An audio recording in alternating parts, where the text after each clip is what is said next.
सौदा इसका भाग 3। रिधान को धक्का देकर उसकी पकड़ से छूटते ही तुरंत आरोही वहां उस कमरे से बाहर आ गई। उसने अपने बाल और ड्रेस ठीक किया और निकलते वक्त उसने अपना पर्स भी उठा लिया था जो कि साइड में रखा हुआ था। वो सीधे ही उस क्लब के एग्जिट डोर की तरफ भागी और वहां से टैक्सी करके वो वापस अपने घर आ गई, क्योंकि फिलहाल उसके पास जाने के लिए और कोई जगह नहीं है। अपने सौतेले पिता की वजह से उसका अपने घर में ही जाने का मन नहीं कर रहा था, लेकिन अभी उसके पास कोई रास्ता नहीं और वो अपने घर आए और मन ही मन ये प्रार्थना कर रही थी कि बस इस वक्त उसके पिता घर पर ना हो। ये सोचते हुए घर के अंदर आई, लेकिन वहां घर के हॉल में ही उसके सौतेले पिता वहां पर बैठे हुए ऊँघ रहे थे। आरोही को लगा वो शायद सो रहे हों और वो चुपचाप एकदम दबे पांव घर के अंदर आई बिना कोई आवाज किए। उसने सोचा था कि वो चुपचाप अपने रूम के अंदर चली जाएगी और वहां जाकर कमरा अंदर से बंद कर लेगी, लेकिन उसका ये प्लान शुरू होने से पहले फेल हो गया, क्योंकि जैसे ही वो थोड़ा अंदर आई तो उसके कानों में अपने सौतेले पिता की आवाज पड़ी। कहाँ थी कल सारी रात?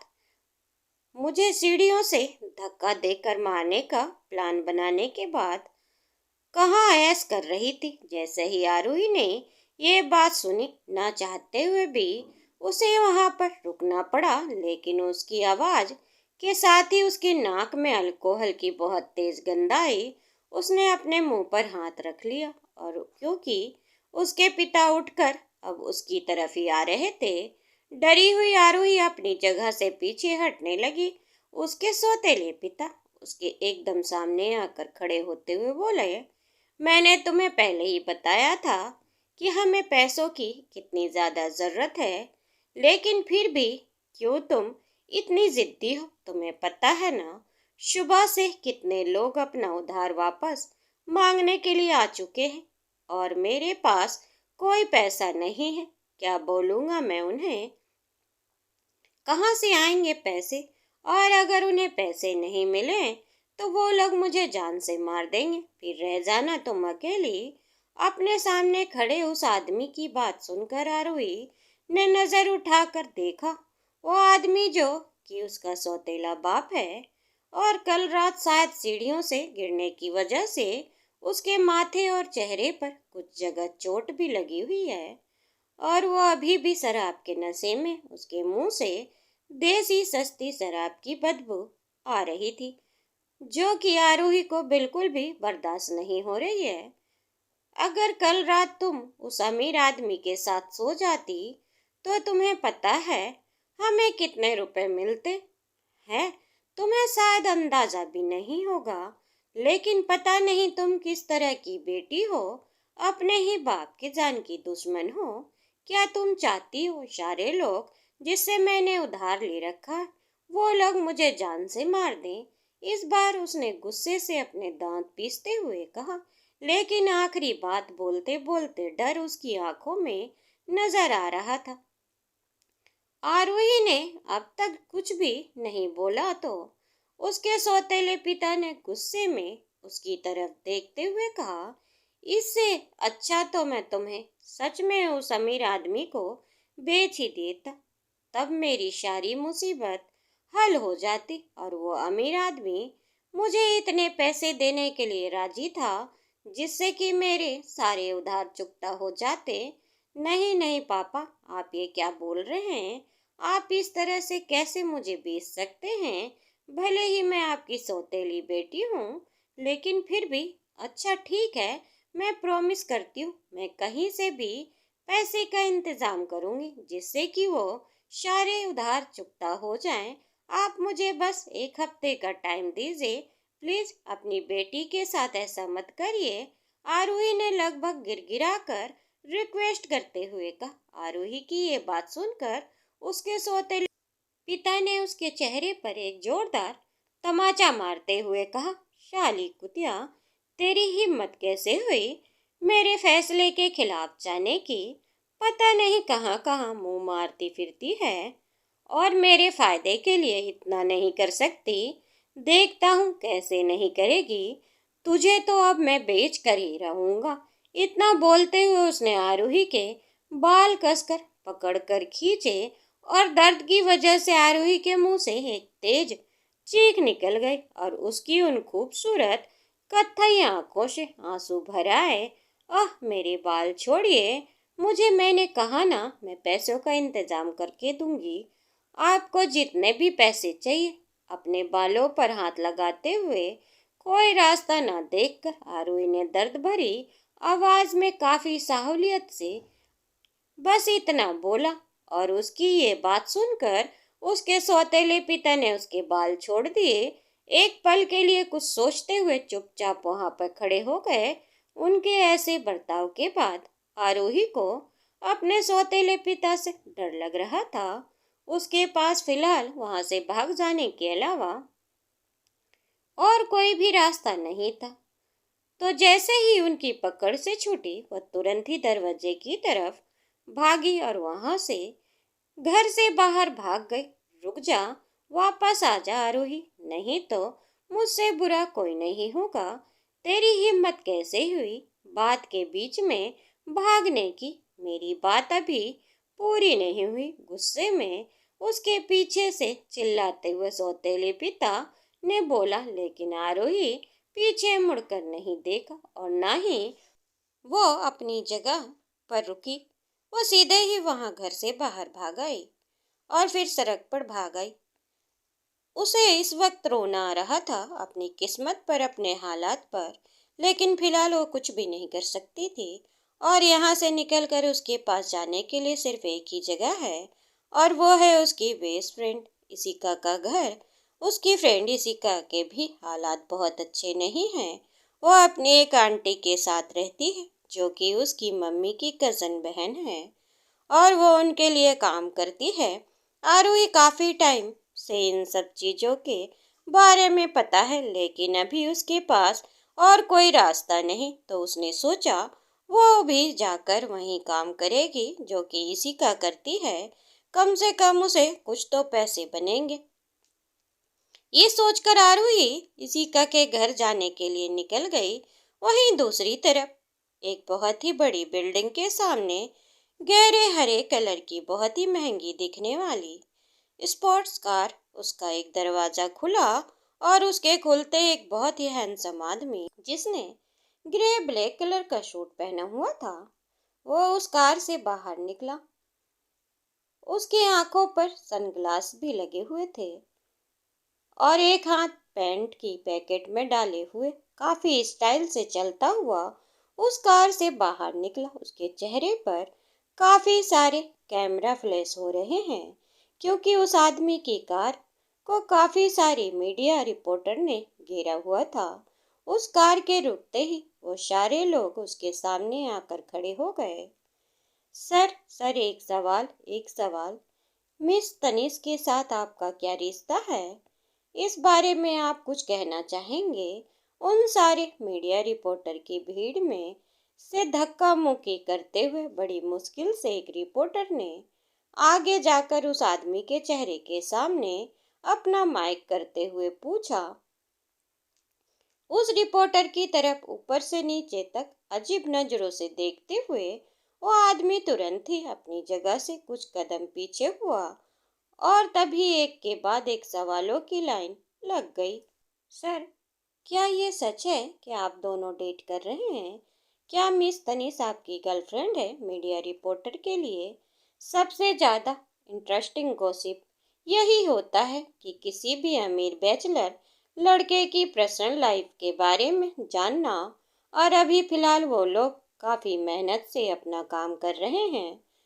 उस आदमी ने उससे किसी भी मीडिया रिपोर्टर के सवाल का जवाब नहीं दिया और जैसे ही वो अपनी जगह से पीछे हुआ, उसके बॉडीगार्ड की एक लाइन वहां पर मीडिया और उसके बीच में आ गई। उस आदमी ने सारे लोगों की तरफ देखकर बस एक स्माइल पास की और अपना चश्मा उतार कर एक नज़र उन सब की तरफ देखा और फिर दोबारा से अपना चश्मा लगाकर सीधे वो उस बिल्डिंग के अंदर की तरफ ही बढ़ गया। वो आदमी हो या कोई भी अपनी प्राइवेट लाइफ के बारे में इस तरह मीडिया के सामने बात करना कोई भी पसंद नहीं करता, और उस आदमी को भी नहीं पसंद। इसलिए उन लोगों को इस तरह से अंदाजा लगाने के लिए छोड़ दिया और बिल्डिंग के अंदर बढ़ गया। लेकिन तभी एकदम से उसके दिमाग में पता नहीं क्यों उस औरत का ख्याल आया जिसके साथ वो पिछली रात सोया था, क्योंकि आदमी और कोई नहीं, रिधान ओबराय है, शहर का सबसे बड़ा और मशहूर रिच हैंडसम बैचलर। इसीलिए उसकी लाइफ में तो मीडिया वालों को इंटरेस्ट होगा ही। लेकिन उसके दिमाग में ना चाहते हुए भी इस वक्त आरोही का ख्याल चल रहा था। वो अपने मन में सोच रहा था कि उस लड़की का तो नाम तक नहीं जानता, क्या दोबारा फिर कभी उससे टकराएगा। ये सोचते हुए उस बिल्डिंग के एकदम अंदर चला गया और उन मीडिया पर्सन की आंखों से ओझल हो गया। उसके वहां से गायब होते ही वो सारे लोग मायूस होकर एकदम ही शांत हो गए और एक एक करके उस कार को और बिल्डिंग के आसपास से मीडिया रिपोर्टर की भीड़ हटने लगी। वहीं दूसरी तरफ अपने सौतेले पिता के घर से निकलने के बाद आरोही के पास और कोई रास्ता नहीं बचा था, तो वो टैक्सी से सीधा अपनी बेस्ट फ्रेंड इशिका के घर के लिए ही निकल गई। इशिका उसकी स्कूल टाइम की बेस्ट फ्रेंड है। वो भी उसकी तरह एक लोअर मिडिल क्लास से है, क्योंकि उसके मॉम डैड नहीं हैं और अपनी आंटी सुनीता के साथ रहती है। वो अपनी आंटी के लिए ही काम करती है। जहाँ तक आरोही को इस बारे में पता है, इशिका की आंटी उसके लिए ब्लाइंड डेट अरेंज करती है, जिससे अमीर लोगों के साथ डेट पर जाती है। उसके लिए उससे पैसे मिलते हैं, उनसे कोई भी फिजिकल रिलेशन शामिल नहीं होता। उसे बस उन लोगों के साथ खाना पीना और घूमना फिरना होता है। आरोही ने कभी भी इशिका को इस बात के लिए जज नहीं किया, क्योंकि उसके पेरेंट्स की डेट के बाद इशिका का कॉलेज भी कंप्लीट नहीं हो पाया, जिसकी वजह से उसे और कहीं भी जॉब मिलना बहुत मुश्किल हो रहा था। फिर मजबूरी में ही उसने ये काम करना शुरू किया। आखिर अपने खाने पीने और खर्चे के लिए कुछ ना कुछ तो करना ही होगा। उसकी आंटी भी इतनी अमीर नहीं, वो भला कब तक उसके घर बिठा कर खिलाती। आरूही बहुत ही समझदार और वो इस बात को समझती है। इसीलिए बात पता चलने के बाद भी उसकी और इशिका की दोस्ती पर कभी कोई भी असर नहीं पड़ा। आज वो इशिका के घर आई और उसकी हालत बहुत ही खराब लग रही थी। दरवाजा खुलते ही आरोही सामने की तरफ देखा तो वहां पर खड़ी हुई इशिका ने इस वक्त डार्क पर्पल कलर की वन पीस ड्रेस पहनी हुई है। उसके बाल खुले और आधा अधूरा मेकअप किया। उसके घर का दरवाजा खोला। इशिका भी देखने में काफी सुंदर है और आरोही से हाइट में थोड़ी ज्यादा, और इसका फिगर काफी ज्यादा अच्छा है, क्योंकि वो इस मेंटेन रखती है। उसका काम ही ऐसा है। अगर वो सुंदर नहीं दिखती तो फिर उसे ये काम मिलना भी बंद हो जाएगा। इशिका ये अफोर्ड नहीं कर सकती। दरवाजा खुलते ही इशिका ने सामने आरोही को देखा। वो काफी बुरी हालत में बिखरे बालों और खराब हुए मेकअप के साथ उस शॉर्ट वन पीस ड्रेस में उसके दरवाजे पर खड़ी। उसकी आंखों में आंसू हैं जो लगभग बहने वाले हैं। इशिका ने उसे इस तरह देखा तो उसे थोड़ा सा अजीब लगा, क्योंकि आरोही इस तरह के कपड़े नहीं पहनती है। वो हमेशा जींस टॉप या फिर नॉर्मल जींस कुर्ती ही पहनती है, और इस तरह की शॉर्ट वन पीस ड्रेस पहने हुए जैसे उसकी हालत वो देखकर इशिका थोड़ा सा घबरा गई और उसने तुरंत ही हाथ पकड़कर घर के अंदर खींचा और उसकी फिक्र करते हुए उससे पूछने लगी, आरोही क्या हुआ तुझे? हालत देख अपनी, ये क्या बना रखी है तूने? इस वक्त तो यहाँ पर अचानक से कॉल भी नहीं किया तूने। ओ, मेरा मोबाइल फोन की बैटरी डेड हो गई है। थी, मैंने चार्ज नहीं किया। और ये सब वो मेरे पापा, तुम्हें पता ही है कितने बुरे हैं। और कल रात तो उन्होंने हद ही पार कर दी। इतना बोलते हुए आरोही आखिरकार रोने लगी। उसे इस तरह रोते देखकर इशिका उसे अपने गले से लगा लिया। उसके सिर और पीठ पर हाथ फेरते हुए इशिका उसे शांत करने लगी और फिर उसे अंदर लेकर आए। उसे अपने कमरे में, उसे अपने बेड पर बिठा दिया और फिर उसे पानी निकाल कर पीने को दिया। इशिका की आंटी को भी आरोही के आने के बारे में पता चल गया, लेकिन उन्होंने कुछ भी नहीं बोला क्योंकि आरोही अक्सर यहाँ पर आती जाती रहती है और इस बात से उन्हें कोई भी प्रॉब्लम नहीं है। रोते रोते आरोही ने इशिका को कल रात की पूरी बात बताई और उसे सुनकर इशिका उसके पिता पर बहुत ही गुस्सा आया। ये तो बिल्कुल इलीगल है और एक तरह से क्राइम भी। इशिका, तुम उस आदमी के खिलाफ रिपोर्ट करनी चाहिए पुलिस में, इशिका ने गुस्से में कहा। तो आरोही उसके हाथ पर हाथ रखते हुए बोली, नहीं, मुझे नहीं लगता इस सब पर कोई भी फायदा है। फालतू में पुलिस मुझे ही परेशान करेगी और मैं ये सब नहीं चाहती। लेकिन मुझे अभी कैसे भी करके बस पैसे कमाने हैं। क्या तुम इससे में मेरी कोई हेल्प करोगी ईशु? बहुत ही ज्यादा मायूसी से इशिका ने कहा, मैं क्या हेल्प कर सकती हूँ यार, मेरे पास तो इतने पैसे नहीं जो मैं तुम्हें दे दूँ। अगर होते तो पक्का मैं तुम्हें पैसे दे देती, जिससे तुम्हारा उस लालची बाप से तुम्हारा पीछा छूट जाता। कौन है तनिष्क कपूर और क्या रिश्ता है उसका रिधान ओबेरॉय के साथ? क्या आरोही की मदद कर पाएगी उसकी बेस्ट फ्रेंड इशिका?